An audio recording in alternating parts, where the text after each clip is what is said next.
Hey folks, John with the Wingman 115 channel. Out here playing around in the woods today. Came up, beautiful day, doing some knife reviews, working on some skills, playing around. And I thought I would talk today about a topic that has come up a few times. I've had friends of the channel that have watched, and I've been getting a few emails. If folks don't know, it's about a show that's on the History Channel called Alone. And they were asking my thoughts about the show and about some of the events on that show. And I thought I would delve into that today. They were asking me, well, John, if you got all this gear, how hard would it be to survive out there in the woods? And I'm going to be just brutally honest. I was asked to be on that show, to try out for that show. And when I found out that it was up in the Pacific Northwest, in the middle of late fall, probably early winter, I said no thank you, because growing up in northern Maine, it rains quite a bit and stuff gets pretty wet, but the Pacific Northwest is just nothing like I've never seen before, and it's almost nearly impossible to be able to get a fire going. I spent the latter part of 30 years down here in SoCal where it's super dry. I mean, we're in a drought conditions. And I mean, if you can't get a fire going down here, I mean, something's seriously wrong. But there is some pretty experienced woodsmen on this show, and they're having a hard time getting a fire going. And I'm not one that cares about being cold, wet. I don't mind being hungry. But cold and wet, John doesn't do well with that. So mass respect to all 10 contestants or participants in that show. After the first show, a lot of people asked me about the guy getting spooked, about the bears, and tapping out on the first day. And my reply to that is I give the guy a lot of respect, one, for even stepping foot off the boat into parts unknown. It almost feels like maybe what Lewis and Clark probably kind of felt, except they had firearms and they had a group of folks.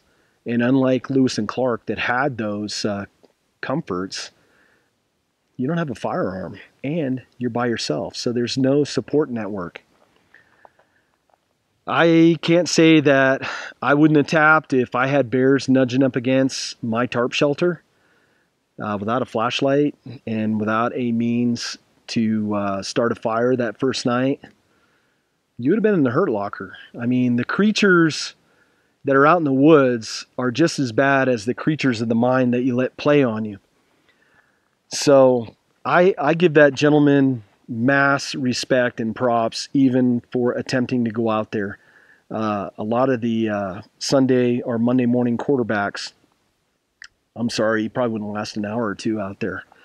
Probably even including myself. You know, a lot of people ask me about that. How would you fare? I don't know. I don't know if I would want to put myself to that sort of test voluntarily.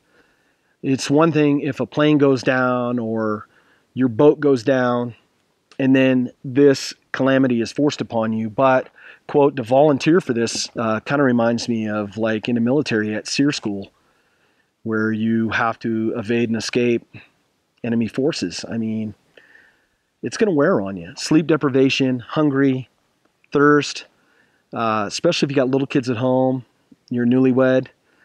You know, I know it was tough on me when I was in the Navy, deploying for 6-7 months at a time, being married. And I was able to sleep in a pretty secure bed at night on a warship. But I can only imagine just being out in the woods by yourself at night out there would just be mind-boggling. My heart goes out to those guys. Mass respect. And that goes to talk about a bullet point. Out here in San Diego, they have a place called Cedar Creek Falls. And unfortunately, in the past 2 weeks, there's been 2 major rescues out there with 1 fatality.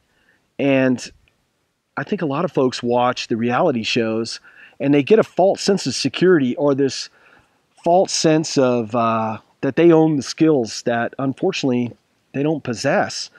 And this guy was on a hike, and it's kind of like today. The temperature's up. It's in the 90s, and the heat got to him. And unfortunately, I don't know if it was heat exhaustion or heat stroke, but they effected a rescue. And on the flight to the hospital, the man died. And that's very unfortunate that he wasn't prepared for that event. And just a couple days ago, on the same trail, you would think that if there's a fatality on that trail, you would be mindful of the fact a YMCA leader took youth out on that trail, not properly prepared, and 2 kids suffered from heat exhaustion and had to be airlifted out. They were given first aid. They recovered, thank God. But that just goes to show you that you have to come out with some sort of kit.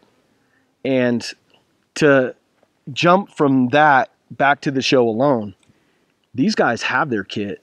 They have the 10 items for survival in their kit. Hopefully fire, shelter, a container, and such. It's too bad they weren't able to bring a firearm, but you got 1,000-pound bears out there. And I grew up with black bears in northern Maine. More people are killed by black bears than any other bear. And there's, according to the statistics on that island, 2,000 bears, like 150 to 200 wolves, and a couple hundred cougars. I'm up here in cougar country in Southern California, and I'm sorry. I'm cocked and locked. I don't come out here by myself just for that reason. Now, statistically in SoCal, do a lot of people get attacked by cougars? No, but I don't want to be that first one in a very long time, and I don't want to be a statistic. I would rather err on the side of safety than not. And that, in that show alone, without some sort of firearm for protection, that would be a little bit spooky. After watching 2 of the shows, I'm very excited. This is very refreshing to see a show like this on TV. To me, it just kicks ass on dual survival and the Bear Grylls shows that are all scripted. These are the real deal, and a couple of these guys that I know from YouTube are the real deal as well. I hope all of them are safe. The rest of the contestants on the show. Another guy tapped out last night when the wolves started getting a little bit too close. And when you're talking 150, 160, 70-pound wolves, I mean, within eyesight of your camp, that's going to play on your brain. So I wish them good health, and I hope they're all safe and they all take something away from this.